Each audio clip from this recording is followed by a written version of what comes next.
Good morning. Good morning. Welcome to Mindset, Heartset, Reset. We're so excited to be here today. We have such an amazing show for everyone today. It's actually part of our two-part series that we're excited to bring with you. And we're just going to get the show going in just a minute. We're waiting for everyone to come in from YouTube and Facebook and Humanity Stream Live. Welcome to the show today. Mindset, Heartset, Reset is truly a dynamic live weekly show that provokes introspection. We cultivate compassion and spark positive change both in yourself and all over the world. Through our insightful discussions, and wait till you see what we've got for you today, you are going to learn practical tools with authentic stories that are going to nurture and empower your own mindset. We're going to open your heart to new connections and hit the courage to hit the reset button in your own life. We have a simple mission for Mindset, Heartset, Reset, and that is to spread love literally across the world, because what we know is that with our vision of love for humanity, it's a future in which we're all going to thrive. So welcome to the show today. We're excited to have you here. I'd like to introduce my co-host, Dr. Roshanak Hashimoon.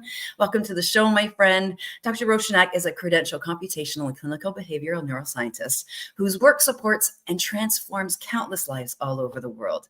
She is the founder of Access to the Path, and she combines the power and process of science with the emotional and spiritual healing that literally generates and will help you cultivate innovative strategies for yourself, businesses, and people all across the world to create a purposeful and effective life. So, Dr. Roshanak, welcome to the stage today. I'm going to turn it over to you right away because we have a very important guest with us today, and I don't even want to wait a minute to introduce you.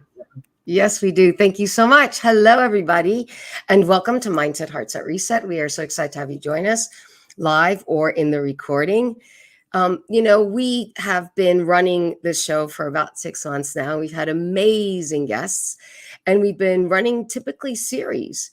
But this time we have a special just 2-part series where we bring in the world famous New York Times best-selling author of Conversations with God and 39 other books, Neale Donald Walsch. And what we're doing with Neale in this 2-part series, he's very prolific.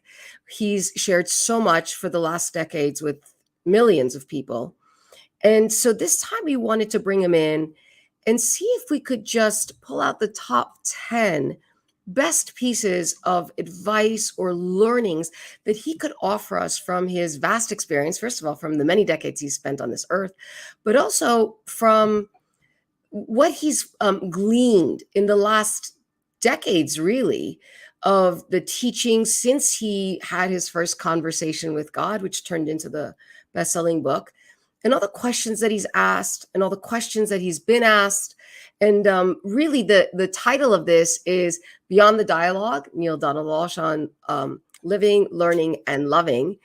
And really, that's what we're doing in our lives. And so if we could ask Neale what he's learned about living, learning, and loving, then it might help us, because we then could be a little step ahead without having gone through all the experience ourselves, without some of the pain and suffering that comes with it, et cetera, et cetera. So to get a little booster for us, if it's a reminder, if it's a teaching, whatever it is to help us elevate and stay connected, then we're in for it. And we're really grateful for Neale for being so generous with his time and coming in for the second part of this 2-part series. So if you've missed the first part, it's just last week. Go check it out. And Neale will tell you the first 5 of his top 10 best pieces of advice and what he's learned through all that he's been through. And last week, we discussed things like, what is God? Is there a God? What is the definition of God? Are you really making the choices that you want to be making in your life? Is it up to you? We've discussed if we are one or separated. We've discussed the difference between right and wrong and whether or not you're able to get to the outcomes that you want. And so there's quite a lot, and it's very rich. And it's not just, well, here's the one line that you should know, but really going into the experience of how that was reached, really sort of unpacking what that means practically and how we can apply it. So I very much recommend that you check out last week if you haven't, and stay with us this week for our amazing second half of listening to Neale Donald Walsch share with us what he's learned about living, learning, and loving. Jacqueline, over to you to introduce our beautiful Neale. Hello, my friend. Let's bring Neale up onto the stage. This was really inspired by a thought. I think of Neale now as, not only a mentor and a beautiful teacher, but, I'm not going to say grandfather. I don't think you're old enough to be my grandfather. So, I'm going to say a father figure. A learned sage. How about exactly. And this was really, it was something that I wanted to give my own children as well. And I had asked my dad one day if he would give 10, of his wisdom bites, things that he's learned from his own life experience that he'd like to learn, share. Yeah. That he'd like to share with his grandchildren. And this is where this was inspired from. So Neale, thank you for being with us, my friend. It is always an honor to share a stage with you. And I'm excited to get on with our next 5. Well, thank you. Thank you both. It's lovely to be here. And I hope it serves everyone to join us in this review of what I call 10 life lessons to share with your grandchildren. Yes. And as Dr. Rowe mentioned, just as a quick recap, the first 5 that I would share with my grandchildren are, number 1, you may have heard that there's a thing called God, and that's true, there is. And then I talk all about God and what the reality of that is. Number 2, we are all one. The idea that we're separate from each other is a false notion. My third life lesson that I would teach my grandchildren, there's enough. There's enough time, there's enough money, there's enough of everything you think you need to be happy. All you have to do to experience there's enough is to share it. That's all we have to do on this planet. Number 4, there's nothing you have to do. There are things that you may choose to do, things you may want to do, but nothing that you're required to do. But so try not to fall into the habit of doing things that you think you have no choice, but you just have to do them. And then you do them anyway, and you do them marvelously and wondrously. So you get to be the victim and the hero of your own story. Try not to fall into that habit. I say to my grandchildren, number 5, there's no such thing as right and wrong. I mean, in the classic sense of something being morally right and wrong. There's only what works and what does not work, given what it is you have to do. Now let's look at the last 5 of my top 10 lessons that I would teach my grandchildren. Number 6, all of life is energy. Well, I would tell my grandchildren there in large terms, guys, all of life is energy. Everything you see, everything you do not see is made up of energy. And one of the energies that you do not see, but that you can feel, is thought. Nearly everything you see in daily human life began with someone's thought. I mean, like, someone had an idea, then they turned the idea into reality. Therefore, my children, always have good ideas. Because the ideas that you have, what you think about, comes about. Write that in your notebook. What you think about comes about. So only have good ideas and share your good ideas with everyone whose life you touch. Because what goes around comes around. So share the love that you are with everyone whose life that you touch. But just know that everything in life is energy. The words you say, the way you say them, the looks that you send across the room, the way you look at somebody, which is how I have to look at Dr. Roshanak whenever I see her, because I'm so envious because she knows everything and I know nothing. Oh Lord! So when you're in the room with somebody as brilliant as that, you have no choice but to feel envious. But everything is energy, even the expression on your face. Once we understand that and really work with that understanding, you can change your life. And you can incidentally impact in a very positive and loving and wonderful way the lives of other people as well.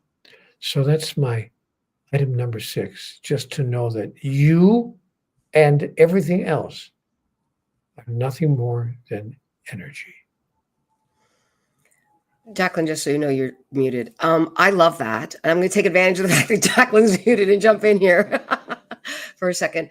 Of course, everything's energy according to the laws of physics. And we have very few laws in science. But one of the first laws that we very well know is that energy is neither created nor destroyed. And we also know that matter is neither created nor destroyed. And of course, matter comes from energy. So there is only energy, because all that we call matter comes from energy. And by the way, speaking of matter, let me add this little tidbit from CWG, meaning Conversations with God. Conversations with God said, Neale, nothing matters. You got to get this about life. Nothing matters. Mm. And I said, well, wait a minute. What do you mean? Nothing matters? What are you saying? And God said, no, not what you think I said. I don't mean that nothing matters the way you hear it. I mean that nothing turns into matter. Nothing becomes matter. Nothing that is non-physical becomes physical unless you cause it to matter by making it matter in your life. That you are the cause of everything that matters in your life by the way you think about things. So nothing matters inherently.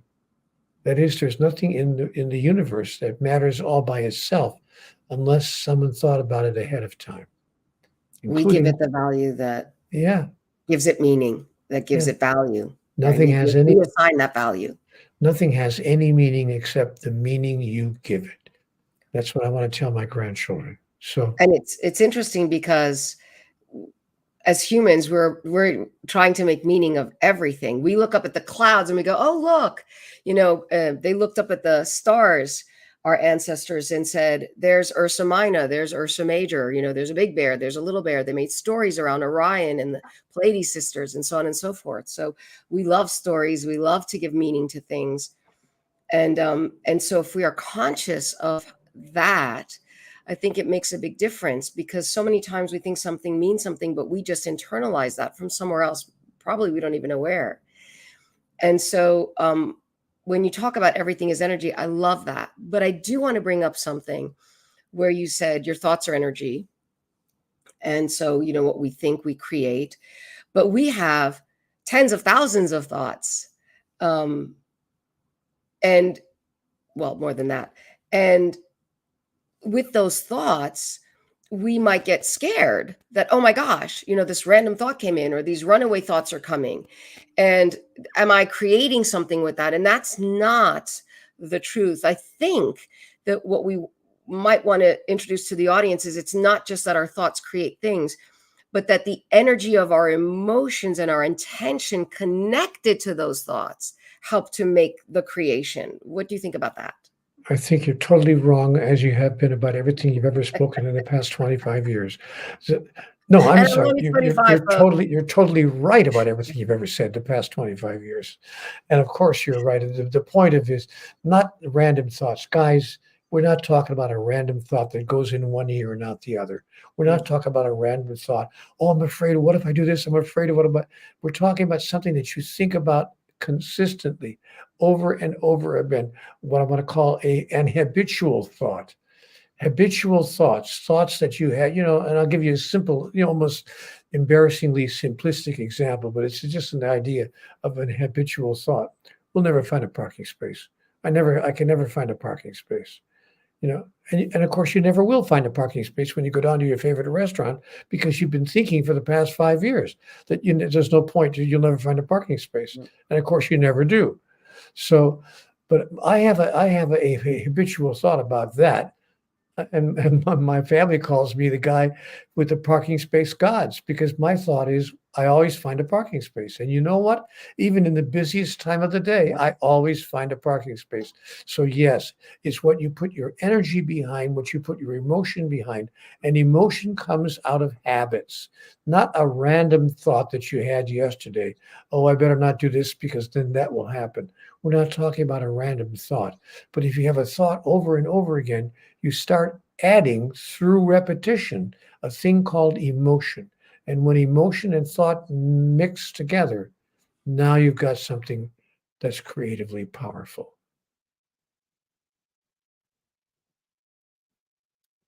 I love you two tied that together. That was absolutely perfect. And, Neil, this may tie into one of our guests, Suzanne, who's in our audience today. She had a question for you, and I think this may help be applicable to her question. And her question goes, can you tell me how to get back on the right path? So when we're feeling off track or off our path, where we're supposed to be, how can we start using potentially this tool to help us feel more back on our path? Just change your mind. Change your mind about everything. Change your mind about who you are. Change your mind about the future that you choose to experience. Change your mind about why you're here. I mean, in the physical body, in this world. Change your mind about what you imagine happens after you leave this body. Change your mind about God. Change your mind about yourself. Change your mind about everyone else whose life you touch. Simply change your mind. And the way I change my mind is to eliminate any negative thought that I have, because negative thought does not serve me or anyone else. And doesn't that really, what humanity's team stands for, the consciousness, being in the present, the awareness of our moments right now? Isn't that what humanity's team is all about? And really the conversations with God books as well, and what so much of the teaching is for everyone. I agree with you completely, which is why I created humanity's team out of my dream. I just simply had a dream one day. What if there was an organization that served all of humanity? I mean, who's on humanity's team? We have the red states, the blue states. We have this organization. We have that group. Everything has been divided up now. We're all part of some group or in some category. We're either among the poor or among the rich. We're among the straight or among the gay. We're among men or the men or women, conservatives or liberals, or whatever. Everything is being divided up. Alienation is the biggest problem in the world today. So stop it. Just stop it. And just remember the important second lesson in our series of lessons. We are all one. We should get to lesson number 7, however, because we don't want to run out of time before we get to all of our lessons. So lesson number 7 is, this is what I would teach my grandchildren in really big ways. Children, there is no such thing as failure. I love that. If you feel you have failed, I hate to sound like an old-fashioned person, but if you feel that you've failed, try and try again. You will often discover that what some people call failure is simply a step towards success. Every scientist knows this. Every technologist knows this. Every medical researcher knows this. Every human being who's really lived life richly and deeply knows this, that even those experiences that I once called failure were nothing more than a step toward success. The world's most successful people have always understood this. So please understand this, my wonderful grandchildren, and the rest of you as well. There is no I'm feeling younger every moment. It's so good. There is no such 30 thing again. It's a fountain of youth right here. So remember, there's no such thing. I love that you said that, because I have such a problem with this word. It's become, like many words, I think it's been hijacked, and it's causing a lot of suffering, and it's causing us to live smaller, and to engage less, because fear of failure, which is a thing in and of itself, really keeps people from fully engaging in their lives, and it connects to shame oftentimes, if not always. And this idea of failure, what does it mean to fail? I now look back at my life and all the things that I supposedly failed at, and I'm like, wow, I had a life. This is a great life. This is the story of my life. And in a great story, there are different phases, there are different learnings, there are different experience. And for me to say there's only success and failure, and I'm going to only succeed, otherwise I fail, is so beyond nonsensical. It literally, I think is, and I know you said there's no such thing as right and wrong, but I will say that this is the closest thing to evil I can think of, because it clips our ability to fully express the life and the love that we were blessed with, that was bestowed upon us, that was gifted us. And if we took out the word failure, what would we have? How could we define things? If we took out the label of failure, how would our lives change? How would our behaviors change? How would our feelings about what we've experienced change? And therefore, the meaning that we apply to things, as you were saying earlier, change.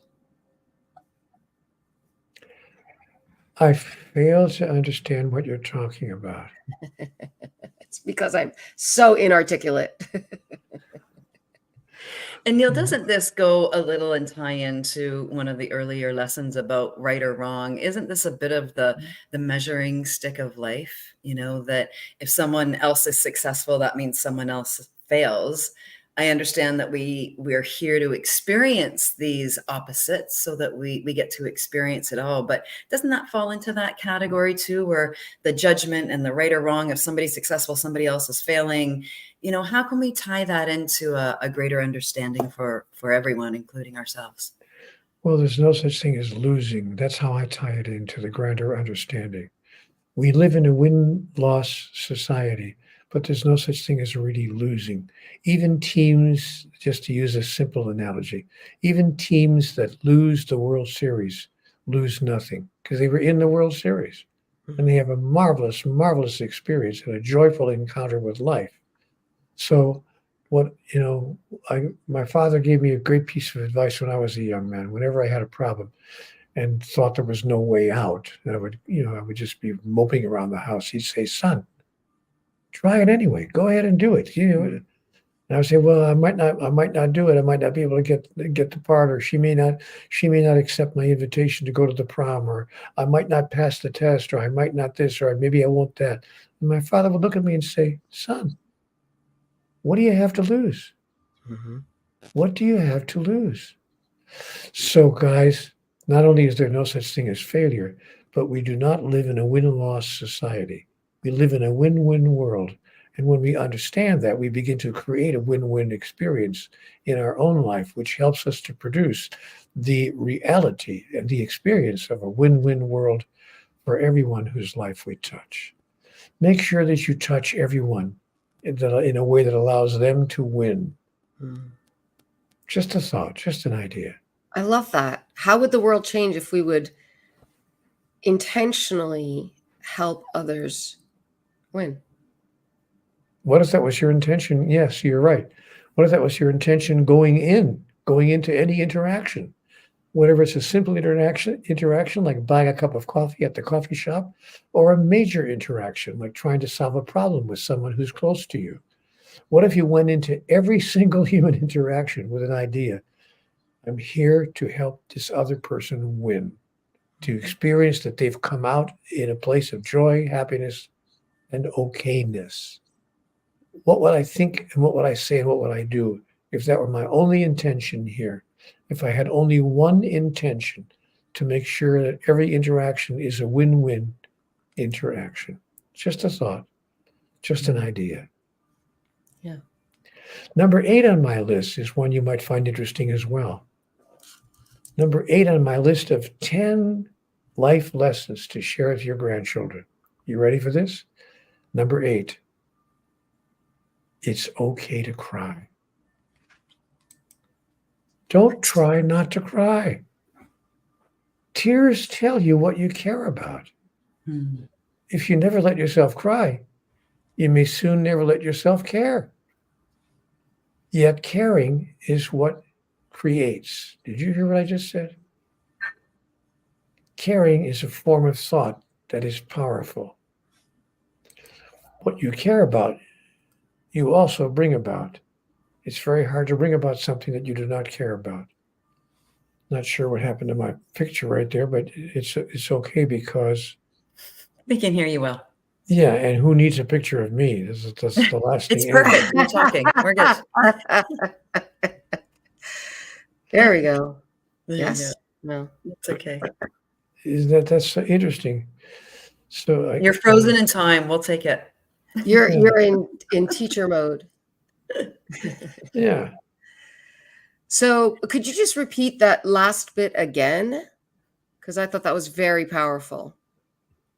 Yes. It's okay to cry. There he is. Don't try not to cry. Tears tell you what you care about. That's it.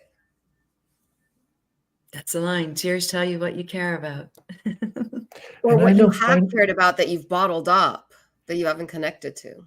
and I know people who, for some reason or another, don't want to cry. They don't literally don't let themselves cry. So, my thought is, don't go there. Don't go to that place. Let yourself cry. Well, it's a And beautiful that's release of negative psychic energy, or when you're so full of love that your body can't contain it, right? Yeah, and you know what, my friends? What's funny? When I was a child, all I heard from my father gave me some good advice, but this was bad advice that my father gave me. I don't know how many times he would say to me, "Oh, sweet, it's okay. Don't cry. Don't cry. It's okay. Don't cry." And I was taught, especially because I happened to be male, but that really was working against me. Big boys don't cry. Did I ever hear that? Did I hear that 1,000 times from my father? Son, big boys don't cry. Really? Excuse me. I got news for the human race. Men cry too. Wow. So if you don't mind, let yourself cry. Neale, I love that you said that. We've talked about this before in past conversations, and one of my kids last night was having a really tough time with school, and it was right at bedtime, and he decided he wanted to talk about it, and he broke out into tears. And I took exactly your words, and I just said to him, it's okay to cry. This is how we show our emotion. This is how we express ourselves. I said, I'm so glad you're getting this out of your body and letting it come through you. So I'm going to let you know, I've taken Grandpa's words of wisdom and applied it literally yesterday to one of my boys, so that he always feels as though he's allowed to, and it's okay to express ourselves and our emotions, and certainly let the big tears come. Not only is it okay to cry, I'm going to go one step further. It's good to cry. Yes. It's good to cry. So you know what? I don't know how many times I've said to people around me, have a good cry. I mean, really, have a good cry. Okay, should we all start now? By the end of this interview today, that may be me. I'm gonna have the big tears going down my face. Right. But the thing is, and yeah, I know you love my line, nature is a miser, Neale, but it's true. If we have the ability to cry, there is a reason that we have that. We need that ability.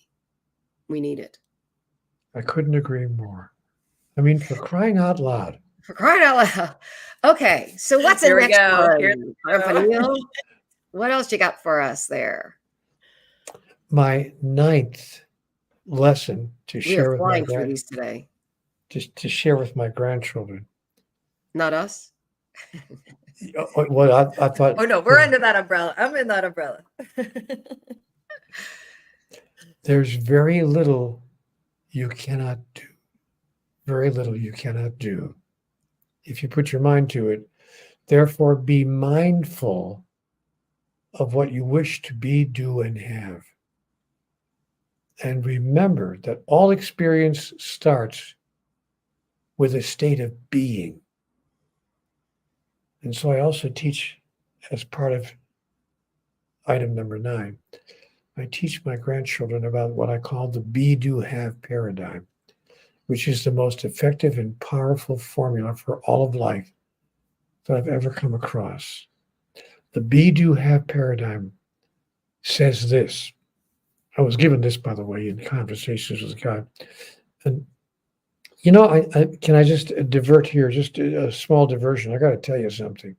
I kid around a lot with Dr. Roshanak and Jacqueline because they're both such highly intelligent people. And Dr. Roshanak has got enough letters behind her name that talk about her wonderful training. I barely got through high school. I mean, I'm not kidding here. I barely got through high school, not because I was not smart. I just didn't want to pay attention. I just wasn't paying attention. I didn't want anything to do with it. So, but I barely squeaked by with like D pluses and C minuses through most of my high school courses. And I did manage to get admitted to a public college where I lasted 7 weeks until the dean of men invited me to leave. He said, when you're serious about going to school, you're welcome to come back. But we really need the few chairs that we have at this university. So the dean of men invited me to leave, and I left. Never went back. My point, I have no education in psychological understanding about human life. Where did this stuff come from? Who told me about the be, do, have paradigm? So I'm going to tell you now what that be, do, have paradigm is. I was told that all powerful creation starts not with what you're doing, but with what you are being. And so the first step in creating any reality you'd like to experience is to decide what you want to be. Because when you're doing this emerges as an expression of what you've decided to be, then you get to have what you've always wanted to have in your life. That's why it's called the be, do, have paradigm. But you know what I was taught as a child? Here we go again. Just by my culture, the human culture taught me this. Neale, it goes like this. You have to have, do, and then be. To give you an example, if you have good grades, you can do the thing called get a college education, and you can be the thing called successful. If you have enough money in the bank, you can do the thing called buy a house, and you can be the thing called secure. If you have enough girlfriends in your life, you can do the thing called find the right one just for you, and you can be the thing called happily married. And so I thought that's how life worked. First, you have to have what you need to have in order to do what you want to do, and then you get to be what you want to be. Happy, secure, abundant, joyful, whatever it is you want to be in your life. And God said, Neale, you got it backward. It goes like this. It's be, do, have. Choose ahead of time what you want to be. That's why you're called a human being. Nobody called you a human doing. You're a human being. But most people don't understand that what they are being is entirely within their control. They think that what we call beingness, if you please, whether you're being happy or being frustrated, being angry or being satisfied, being joyful or being, irritated, whatever you're being, most people think that what they're being is a result of what's going on around them. That is, it's a response. But beingness becomes the most powerful aspect of your life. I would tell my grandchildren, when it's not a response, it's a creation. As you literally decide ahead of time, before something is occurring, to be something that you wish to be. Happy, joyful, content, peaceful, wise, compassionate, forgiving, understanding. Be what you choose to be ahead of time. Then step number 2, do what a person who's being that would automatically do. That is, allow your doingness to flow from your beingness, not have it be an attempt to get to be something, but to show what you've already decided to be, because you are a creative being who can choose what you want to be. Can I give you a practical example, please? Let's say you're going to have an important conversation, again, with someone you love. Maybe it's your spouse or the person you're living with, someone in your family, maybe it's your employer, maybe it's your boss, whatever it is, you know that you're going to have an important conversation. Nobody has to tell you. You just know, this is going to be an important dialogue. But when we go into those moments of great importance, do we tell ourselves exactly what we want to be? I'm going to be calm. I'm going to be peaceful. I'm going to be wise. I'm going to be insightful. I'm going to be compassionate. I'm going to be forgiving. I'm going to be understanding. Do we give our mind instructions about how we want to be? Very few people do that. But some people do. Some people actually decide ahead of time how they're going to be before they do anything, especially if it's anything minimally important. Then they're doing this, if you please, what they're up to in their physical body becomes a reflection of the decision they've made about how they want to be in the world, in that moment, in that time, and in that place. Then they wind up having all the things that a person who is being that automatically has. Or as someone much more eloquent than I will ever be put it, I thought quite succinctly, don't go around asking, what are we to eat? What are we to drink? Wherewithal will we clothe ourselves? Seek ye first the kingdom of God, and all these things will be added unto you.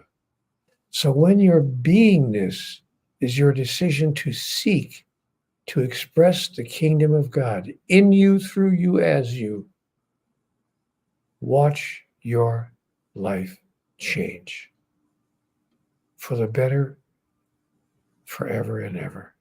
I could, of course, be wrong about all of that.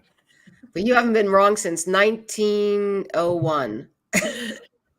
Well, 47. I'll give myself since 1947. So, Neale, I have a question to go along with this because I love this conversation. You've expressed before with us that, the word God can be replaced with also another word. Can you share with everybody what those two words, actually two words, what those two words are? Freedom, And then I'll tie this together. joy, freedom, truth, Pure love. Pure love. Pure love. Pure love. So I've told that what we need in this world is to create a new definition of God. Yes. And when we decide that God can be defined by two words, pure love, everything else falls into place in a remarkably different and powerful way. Right. And what if you So thought, if I could take that idea Yeah, one please do. step further, what if you thought that's who you are? What if you actually thought that who you are is pure love? And what if your decision as you go into any moment of your life, even the casual moments, even the moments that are not so apparently important, what if you decided that every moment of your life is an opportunity for you to demonstrate that you are pure love? Do you think that would change the way you move through your day? I promise you that it will. And it will change your life. And people all around you will say, what are you on? What are you smoking? What's going on? Because it's so out of the ordinary. It's so other than the way we have been teaching our grandchildren about life in years past. And the sad part about the human experience is the sins of the Father have been visited upon the sons, yea, even unto the seventh generation. But we can turn that around right here, right now, by teaching our grandchildren a brand new way to be. To be or not to be. Do you just go from Ibsen to indigenous wisdom to Shakespeare? Yeah. That I is the think what question. this is what I love the most is, we hear that term a lot, go onto any Instagram feed or at least mine, and you see that term, be love. And I am so happy you expressed what that means to everyone. Sometimes people get stuck on that word God, but when we do use it as pure love and we see how interchangeable it is when we are being pure love, that's us expressing, that's God expressing itself through us. And I think that's sometimes where people get stuck when, they think be love is just some, Instagram, little tile that gets popped up. You've just so beautifully explained how we can actually show up as that. It can be our attention every day. It can be our interactions with people every day, and how we express ourselves in this life. So thank you that was exactly the path I wanted you to go down. So thank you for that. And you know what? I'd like to share with people that this is not something that I recommend that you do, for other people. It will affect other people in a very positive, loving, and extraordinarily joyful way. But that's not why you're doing it. Write this on your bathroom mirror. Every act is an act of self-definition. Everything that you think, say, and do is an announcement to yourself of who you think you are. I can still hear my father. I can still hear his voice in my ear today, saying what he said to me 1,000 times from the time I was 13 to the time I was 19. Who do you think you are anyway? Who the hell do you think you are anyway? But that, it turned out, he didn't realize it, to be the quintessential question of life. Who do you think you are anyway? And who you think you are is who, in fact, you become. So this is not something that you're doing for somebody else to make somebody happy. It can make somebody else happy, but that's not the raison d'etre. That's not the reason for doing it. Your reason for doing what you're doing and being what you're being is to announce to yourself, to express and to experience your true identity as an individuation of divinity. Everything changes when that becomes your modus operandi. I love that. I'd love to throw one more question in there then for you. Then, people talk a lot about, you being in love, falling in love, your relationships with others, with love. I know how important that exchange is, and that social connection, as Dr. Roshanak has shared with us so many times. Social connection with others is really one of the greatest experiences that we have in life to keep us healthy and strong and mentally healthy and physically healthy. But do we actually need another to experience love then? Or can we actually just experience it as ourselves? Is that what you're telling us? And then the exchange is greater? In the absence of that which you are not, that which you are is not. This I was told in conversations with God. I was given this as the law of opposites. In the absence of that which you are not, that which you are is not. Simplistically, I'm 6 feet tall.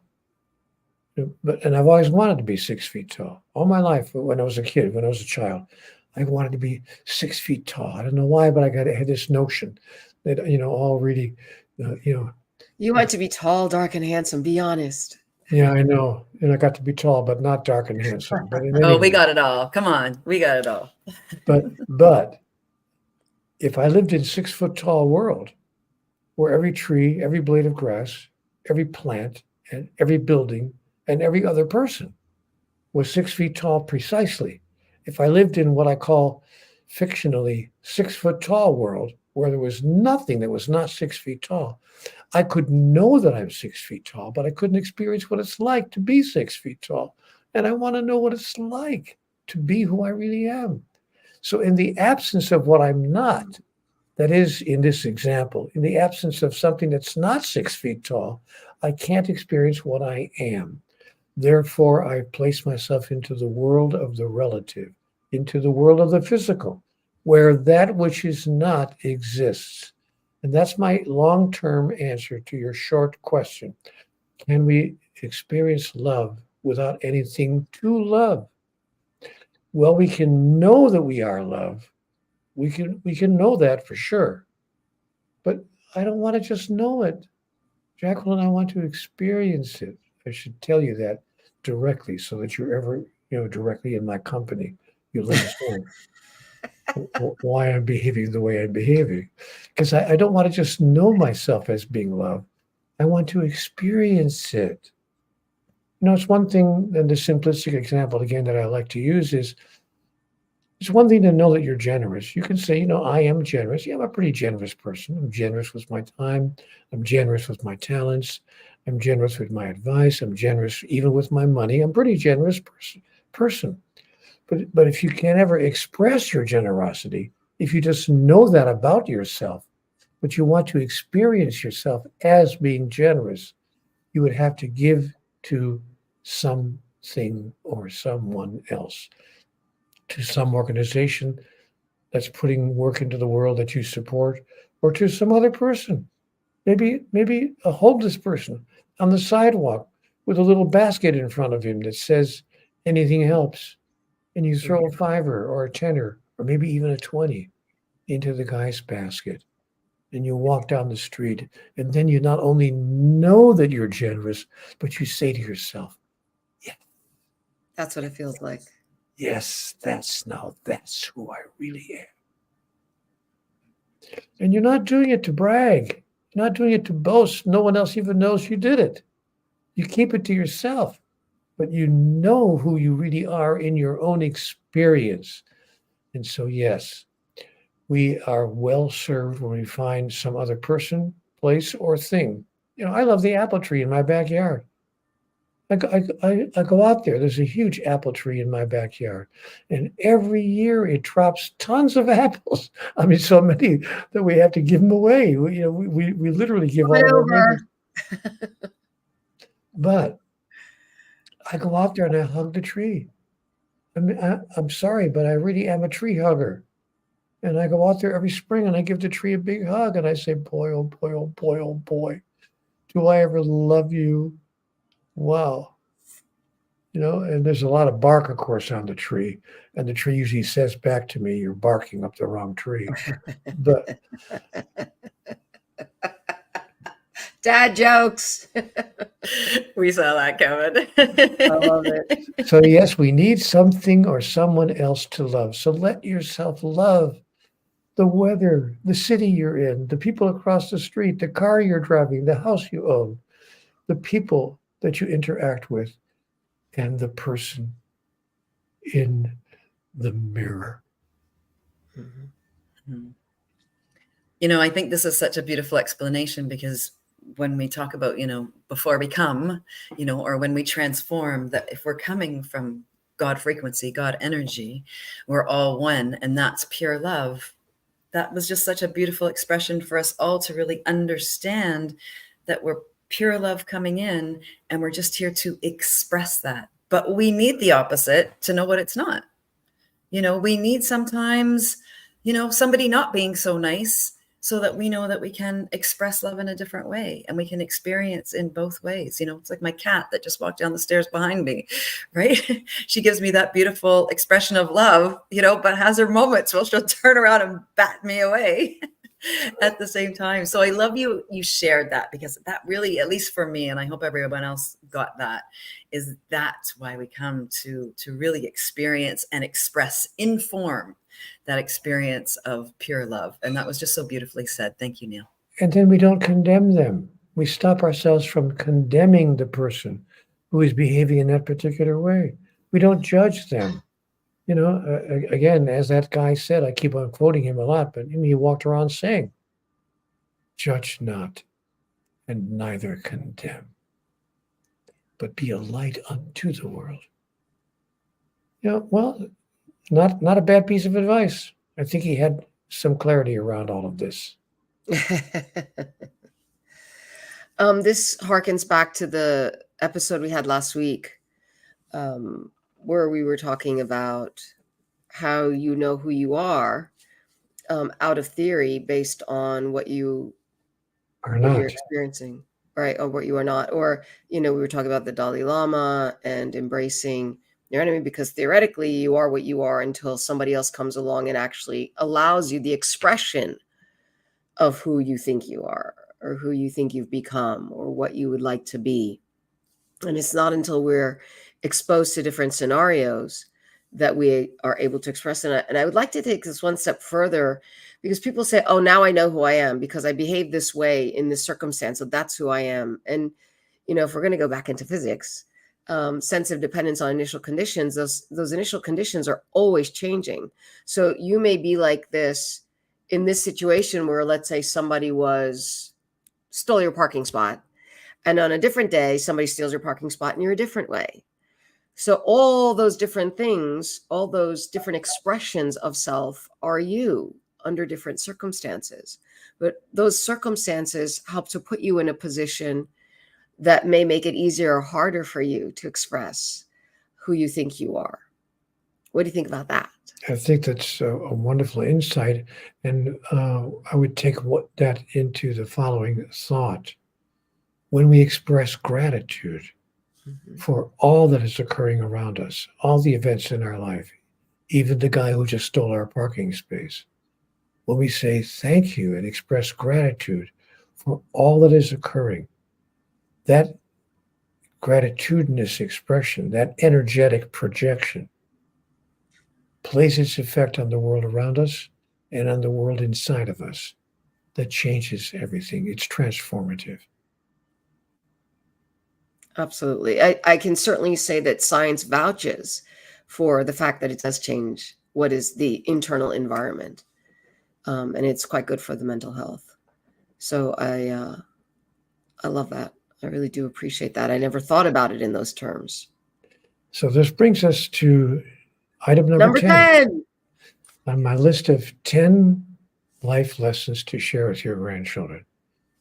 Item number 10. Boy, this is something I would say to my grandchildren. I would sit them down gently, quietly, and make sure that they really absorb item number 10. Guys, your life is not about you. It's about everyone whose life you touch and the way in which you touch it. You are not only a body and a mind. You are a spiritual being with a body and a mind. And the purpose of your life is to experience and express in your body and your mind the truth that your soul knows with regard to who you really are. That's all it wants to do. That all your soul wants to do is experience your true identity. And every moment in life provides you with an opportunity to do this. What you love the most, you will always seek to create. And in this process, life is on your side. And that's what I would teach my grandchildren. Life is on your side. And you'll experience that fully and wondrously when you are clear that your life is not about you. It's about everyone whose life you touch and the way in which you touch it.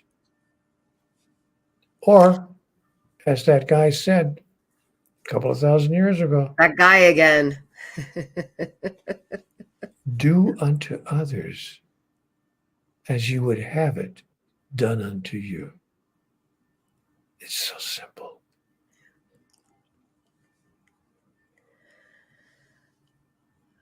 Okay. My take on that, or my question, or my thought is sometimes we are a bit self-destructive. Sometimes we forget this truth. Sometimes we confuse this with the idea that I must be sacrificed for another. Can you speak to these different misunderstandings or misperceptions or misappropriations? I'd be very of what you happy said? to. Sure. Thank you. Yeah. And I agree with you. It's a temptation for sure for some people to think that if my life is about everyone whose life I touch, then I have to grant everyone else who touches my life the right or the ability to do whatever they want. Right. With me and to me. Now, And just turn the other cheek and just keep going. Yeah, and this is not that at all. This does not mean that we need to opt for being abused or violated in any way, verbally, physically, psychologically, emotionally, spiritually, or any way whatsoever. Yeah. So, or as God put it to me, I thought she did a wonderful job when she said, "Neale, sweetheart, put yourself on the list of people you love, Yeah. and treat yourself the way you would like to make sure everyone else is being treated by you. Include yourself on the list." Yeah.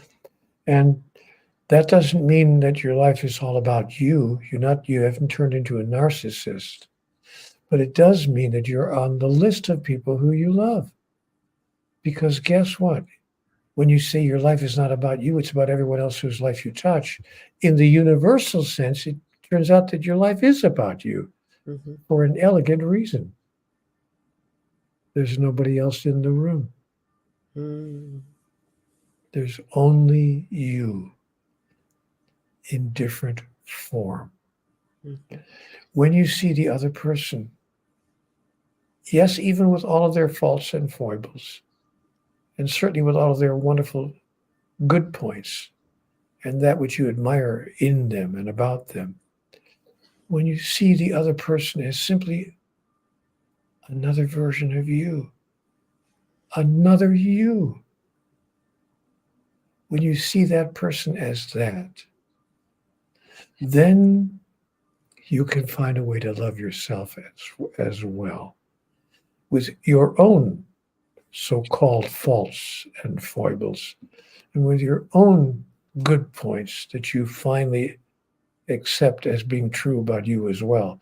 Yeah, I can't even tell you the number of people that I've met, by the way, who can't think a good thought about themselves. You tell them something, you give them a compliment. Wow, you really do that well. You really do this well. Or, aren't you a generous person?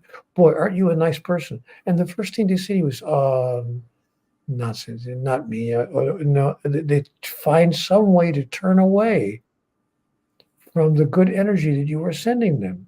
They can't give themselves permission to receive the information about themselves that validates their own gifts, their own blessings, their own goodness. So allow yourself to know when you're looking at other people, there's only one of us in the room. There are some differences, but differences do not create divisions. Write that on your bathroom mirror. Differences Do divisions. not create divisions. I mean, there's a difference between Jacqueline and me. Vive la différence. We are one, Neale. We are one. And I have a way to show you that our oneness is real. So, but truly, we're getting perilously close to the end and perilously close to perilously close, folks. We're getting perilous. But when we really enjoy life in that way, we're having fun. We're having fun with all this. But folks, honestly, truly, when you see the person across the street as another version of you, I'm telling you, your life can change just like that. So give it a try. Ooh. Give it a try. Is that so? We have less than 2 minutes left. So I'm wondering, Neale, is that the most powerful wisdom nugget you'd like us to hold? Yes, it is the single most important message I received in conversations with God. When I was begging God, please tell me, what is it that I don't understand? What does it take to make life work? And God said to me, take this down, my son, take this down. I can give it to you in just a couple of sentences. Your life is not about you. It's about everyone whose life you touch and the way in which you touch it, because there's only one of us in the room. All things are one thing. There's only one thing, and all things are part of the one thing there is. That does not mean that there is no individuality. It simply means that there's no separation. That is such an important distinction, because people confuse that if there's oneness, then I'm lost because there's no individuality. But one can be both And I love this, the ocean example that you use. You can be and are part of the ocean, but also your own wave, and having the same source substance of other waves, but being expressed differently. Yeah. So you are a wave on the ocean of divinity. A wave is not something other than the ocean. It's simply an individual expression of the ocean in magnificent, glorious form. And when that particular individual expression is complete, the wave recedes back into the ocean whence it came, to become one once again with the ocean itself, and then to arise again in a new way on another day. So, my friends, go out there and make waves. That was extraordinary. And yet again, on time, on schedule, with a perfect ending, the absolute consummate professional and sage, Neale Donald Walsch. How can we thank you for all that you've brought to us? Thank you for your light. Thank you for your Shucks, love. I'm not good at any of this. I don't know. You showered me with too many compliments. Oh, shucks. Thank you for being a beacon for us. Thank you for all the love that you bring to us. I can feel it in my heart. Every time I hear you talking, it shifts me, it reminds me, it moves me. And I'm sure that I'm not the only one. So thank you for being a blessing, and may you always be blessed. Guys, thank you for letting me share this time with you here today. I've enjoyed it immensely, and I appreciate truly the opportunity to share this time with you. Bye for now. Bye, Grandpa. Bye.